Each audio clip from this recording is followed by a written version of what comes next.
Ryan, let's move on to draft day now. I know that was a big day in your life. Tell us where you were at on draft day, and tell us some of the people who spent the day with you. Okay. I was at my apartment actually in Springfield with my mom, my dad, my oldest brother Caleb, and my girlfriend Emma. That was a tough day. I mean, it was obviously the best day of my life up to this point, but that was a grueling day. I mean, and waking up, I think it was a Saturday. I believe it was a Saturday morning. Going to sleep Friday night was not very easy, I can tell you that. After watching the first round and seeing some of the teams that were interested in me taking outfielders, and I didn't think they were going to take outfielders, so that was kind of just more weight on the shoulders. But, yeah, that was a long day. I think I ended up getting the call around probably like 1 o'clock, 2 o'clock in the afternoon. And, man, I was up probably 6:30, 7 o'clock in the morning, just wide-eyed, ready. I'm expecting my phone to ring at like 6:30 in the morning. I'm like, well, man, these guys are probably still asleep. So, but, no, it was an experience in itself. That day in itself was an experience, just seeing the business side of professional baseball. That was like kind of my first taste of that. And that it was a little unexpected the way they went about it, but I mean, it's all business. So I mean, I can't really say they were wrong, they were right. Who was more nervous, you or your folks? I don't know. I'd bet a lot of money against them if they said they were, because I was twiddling thumbs, I was tossing the baseball up, man. I was shaking all day. That was a long day. I do remember that. That was a long day. Okay, as the day goes on, they go through a round. Yeah. 5th round, you haven't been called. And they're telling you ahead of time you're going to go between the 5th and the 10th round. Mm-hmm. Nothing happens in the 5th round. You're getting nervous. But then you get a phone call, right? Yeah. Who was that from? I actually got my first call from the Red Sox, and my agent was actually calling me all morning saying, look, I'm talking to these guys. We're just trying to find some place where we can get you in the 6th, 7th, 8th rounds. See, I wasn't really expecting a round going into it because, I mean, they say 5 through 10, and you can end up being a 25th round pick. So I was kind of just trying to avoid that. I was just waiting for any and every phone call I could possibly get. And then my agent was doing a lot for me. He was calling teams saying, look, he's still available. This is his number and all that stuff. So he did a lot for me as well. And then first call I got was from the Red Sox. They said they called me about the middle of the 5th round and said, 6th round's coming up. We want to take you with the 173rd pick. And then he told me to keep my phone by me, and this was probably about 25, 30 minutes before I got taken. And he actually called me back, and I didn't hear from the Marlins all day. I didn't hear from them the night before. And in between when I got taken and when the Red Sox called me, I got a call from the Rangers. They said they wanted me a couple picks after the Red Sox. If the Red Sox wouldn't have taken me, they wanted me, I think it was like 8 picks later, something like that. And then the Reds had called me and said that they were around that round, 6 to 7 round. Then about 10 minutes before I got taken, I got a call back from the Red Sox. And I'm thinking, okay, we're going to finalize something here. And he's like, yeah, well, if we take you, we're definitely going to take you here. So just keep your phone. But some bad news, a high school pitcher lowered his number to his signing bonus amount that he wanted. He lowered it. And so it's kind of 50-50 with you right now and this other kid. So that was kind of a punch in the stomach there to hear that. But with those phone calls, you knew it was coming. You knew you were going to be drafted, so that was a little bit of a relief. Yeah, And then at pick 172, what happened? Yeah, I actually was waiting for the next pick, and the Marlins had the pick before the Red Sox, and all I heard was Springfield, Illinois, Lincoln Land Community College, and just lost it. I honestly could not even tell you what happened after that for the next probably 5-10 minutes. I just completely blacked out and I didn't even know who took me. Honestly, I didn't even know who drafted me. My agent called me probably a minute or two later and was like, congratulations. I was like, who even drafted me? He's like, well, the Marlins took you. And I was like, oh, really? Like, that's awesome. You should have called me. We were following it online. Yeah, I was following it everywhere I could possibly follow it. I had my phone out on Twitter, and I had it going on my TV screen, running through my computer, so I had all the audio going and everything like that. I had refreshing the Twitter feed every 10 seconds, waiting to see if my name got called and stuff like that. So. Okay, you're drafted now. And then tell us what happens after that. You a couple days, and then you were signed. We won't go through all that. Mm-hmm. And then you wait on a reporting date, and tell us how that went. I'm not exactly sure what the day I reported was. I think I left on like a Tuesday or Wednesday morning, and then I went down. I had it like a week after the draft here at home. Then they sent me down to Jupiter, Florida, where I did all my physical work and met with all the player relations guys and scouting directors and hitting coaches and all that good stuff. And I actually couldn't do anything for the 2 days I was in Florida before I got shipped up to New York because the drug test was taking a long time. Me and 2 other guys couldn't do anything. So we're sitting there like, man, this is terrible. Like, I just want to get to work. I have all this cool gear and I can't even wear it yet. So that was a long 2 days as well, just sitting there waiting. And then we didn't find out that we were cleared to go until like 10 minutes before the bus left the stadium in Jupiter for the airport. So that was nerve-wracking too. We thought we were going to have to wait an extra couple days or maybe even stay down in Florida because the drug tests were supposed to take like 3 days or something. They ended up somehow speeding it up and getting it to only take 2, so that was good. So we ended up getting on the bus and going over to the airport and shipping out. So.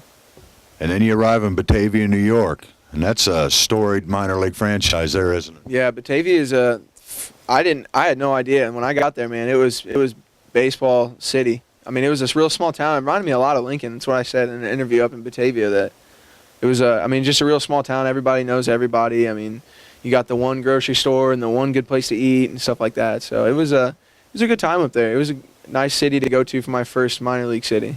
The Batavia Muck Dogs. Tell us about your living arrangements there. Where do they put you guys up at? I was in a hotel for the first 2 nights, and then me and one of my actually good friends now, Scott Carcasey, he got drafted out of Florida International Tech, down in Florida. We ended up getting with a host family. They were Russ and Kelly Salway in Batavia, New York, and they were great people. They had 4 kids. We were in a basement. We had shower, oven, microwave. I mean, we had a TV and everything. So it was like our own little, I guess, dorm room, just in a basement. But it was all right though. We had a pretty small bed to sleep on, but it was fun. I mean, it was. But you still had a set of parents upstairs, didn't you? Yeah, I had a set of parents. That's for sure. Yeah, they were keeping us on lockdown. That's for sure. And you were in Batavia for how long? A little over a month? I think it was exactly 36 days. And then you moved to the Gulf Coast League back down to Jupiter to play for the Marlins. Yep. And tell us about that experience. Well, I mean, I was in short season low A, and I got sent down a level to the Gulf Coast League. So, I mean, at first, kind of a bitter taste in your mouth getting sent down. I mean, nobody ever wants to go have that conversation with the head scouting director. So it was tough. I mean, I knew I wasn't doing as well as I should be or could have been, but I mean, there's nothing I can do. I can't throw a temper tantrum or anything in front of the scouting director, so I just kind of had to take it for what it was and realized that I had a lot of work to do, and this was probably going to be for the better. I mean, I took every day there was a blessing, and that was just kind of a blessing in disguise getting moved down because I got to go down and work with 2 great hitting coaches, one by the name of Lenny Harris, who was the all-time pinch hit leader, and then the other, Bobby Bell, he made it in the minor leagues but never got to the big leagues. But, I mean, to have those 2 guys working with me every day helped me immensely. I mean, Lenny Harris was one of my next questions. I know you have a special affection for him. He's you really enjoyed working with him, didn't you? Lenny we call him all time because he's the all-time pinch hit leader. So all time was one of the most motivational guys I've ever had the opportunity to be around and work with. Just every day. I mean, he made sure you were never bored, you were never tired or lackadaisical. I mean, if you were sitting down while somebody was taking BP, he had you doing 50 push-ups until your next round. I mean, it was just, he's one of those in-your-face guys, and when you're struggling and you're not quite sure on things and you're not trying to figure it out and you're thinking about this, that, and the other, he lets you know. I mean, it's obvious when your head's spinning up to bat, and he pulled me aside one day, and this is kind of where mine and Lenny's friendship grew a lot more, was he just said, look, I mean, we took you in the 6th round. I mean, we know you're not doing as well as you want to be and not as well as we want you to be doing, but that doesn't take away from anything. I mean, it's your first half season. We knew it was going to be a struggle. The pitching's completely different. I mean, the whole style of baseball is completely different. So he told me, he said, just trust yourself. Come in here and trust the work that you're putting in, and it's going to pay off. And it may not be tomorrow, it may not be the next day, but we may not see it 3-4 years from now, but we would rather see it 3-4 years from now than never see it. So just make sure you're sticking to your regimen and getting all the work done that you can possibly do, and then some. So he just kind of made sure to keep the fire under your butt at all times and make sure you weren't ever getting complacent with anything that we were doing. Very positive guy. Very positive guy. Very positive guy. And your manager down in Jupiter? Yeah, his name was, I think it was Jose Garcia. I'm not sure of his last name. That sounds really bad, but we just called him Jose. But he was a great guy too. I mean, he was more the motivational guy as well. I mean, obviously in our first half season we weren't as sharp as the big leaguers are, so we were kicking the ball 4 or 5 errors a game, not getting bunts down. But I mean, they never got down on us ever at any point. I mean, we played the Nationals, who were in the Gulf Coast League, and they went like 42-7 on the season. It was just unreal. I mean, they beat everybody bad. But I mean, after every time we played them, they always focused on the positives, what we did right, and then kind of just barely touched on the negatives. I mean, we all knew at this point it's not any secret what we did wrong that day, whether it was base running or missing the cutoff man or whatever it may be. I mean, we all knew what it was, so there was really no reason to sit and sulk about how bad we did at this one aspect. So they would always try and focus on the good that we did that day and take something positive away from every day, which is what they were teaching us a lot, was as a hitter, just to take something positive away from every day, whether it be 0 for 4 with no strikeouts or 4 for 4 with 4 singles. I mean, just make sure you're taking something away from every day and only focusing on positives, because the negatives are just going to eat your mind away and make you a lot worse baseball player. So. And I know while you were down in Florida, you had the opportunity to meet a few guys. You after a game, they loaded all you guys up on a bus, and you went to the Marlin Stadium for a big league game. You all got to go down on the field and meet some guys. Who were you starstruck by? You saw a guy and you went, wow, there he is. We actually got to go see the Giants play the Marlins in Miami, and we got down to be on the field and watch both teams take batting practice, and just being down there watching the guys work and how they go about their business was awesome. But the guy that really caught my eye, we walked in to the stadium and got down on the field, and Logan Morrison was hitting BP, and that's a big guy. I think he just hit a ball like 484 feet not too long ago. But after him came Giancarlo Stanton, who is, I mean, physically somebody that you can't look away from. I mean, the guy's like every bit of 6'6", 220.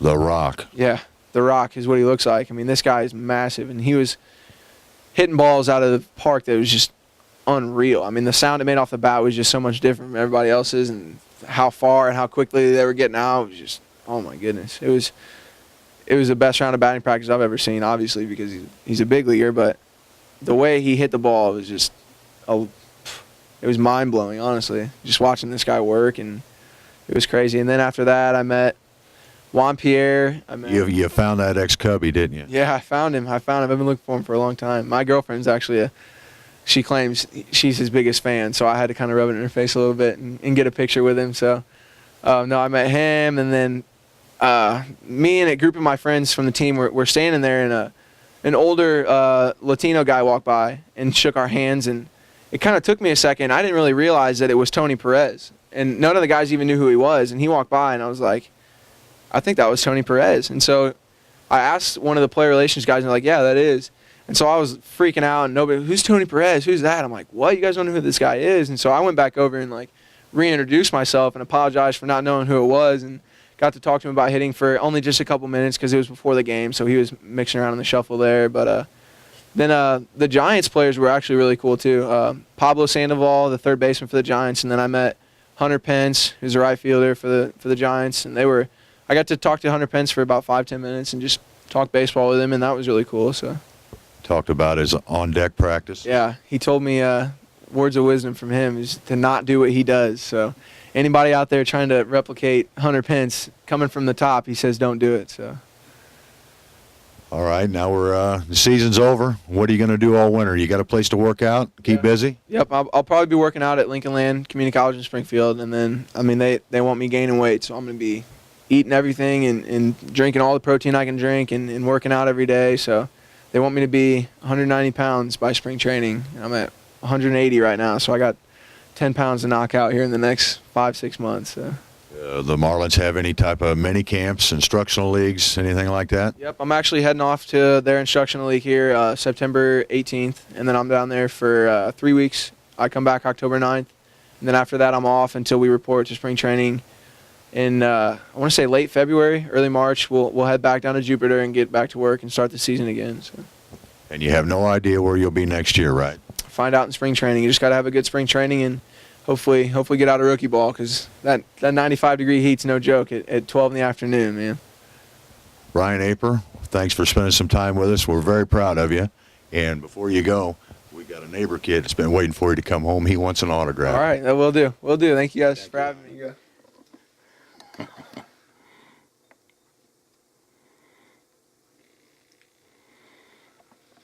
There you go, bud.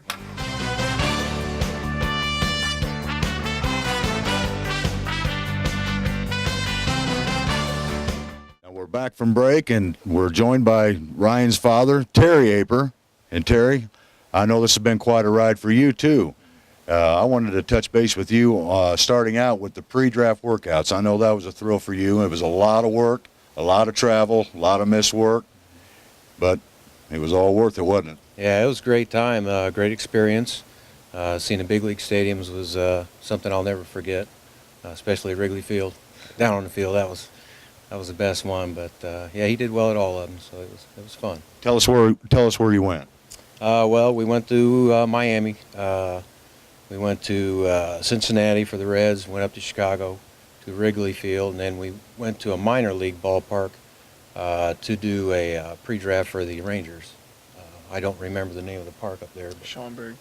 yeah, it was some minor league team. But, A lot of fun. You got to spend a lot of time with your son. Just the two of you. You don't get to do that too often anymore, do you? not anymore. No, he's a grown boy, so he anytime I can get with him is a great time. So. Well, good. And the other thing I wanted to touch base with you on was Ryan's first professional home run. Yeah, that was awesome. Tell me about it. Well, You were there. You were in the stands. I was there. Ryan's mother was there, Yeah. and he timed it just right. He popped one while you were in the stands. Tell me what you were thinking. Well, it was quite exciting because they said the talk down the field was nobody was going to hit one out that day because the wind was kind of blowing in a little bit. And was it your first pitch? No, it was a 3-2 count. Okay, 3-2 count. And he launched one over the left field basket out there in left field, and it was pretty exciting. So. What'd you think, being able to do something like that with your folks in the stands? I know your mother was there too. Yeah, that was, man, I couldn't have drew that up any better. As soon as the game was over, I was like, man, there's got to be a God up there somewhere because there's no way that could have happened without these guys there. I can promise you that because I was probably 0 for like 40 leading up to that point and had just a bad game leading up to that. And we're down, or no, actually, I think it was tied. Wasn't it a tie game in the top of the ninth? I think mine. Tie game, top of the ninth. I'm in a 3-2 count. This guy's throwing like 96, 97, and I'm like, just put the barrel on it. Just barrel it. Don't strike out. Just get the ball in play. And he hung me a curveball, and somehow, man, by the grace of God, I got enough and got it out. So that was just the fact that they were there is what made it so awesome. I mean, granted, it was my first home run, but it was the first one, and my family was there, so that made it all the better.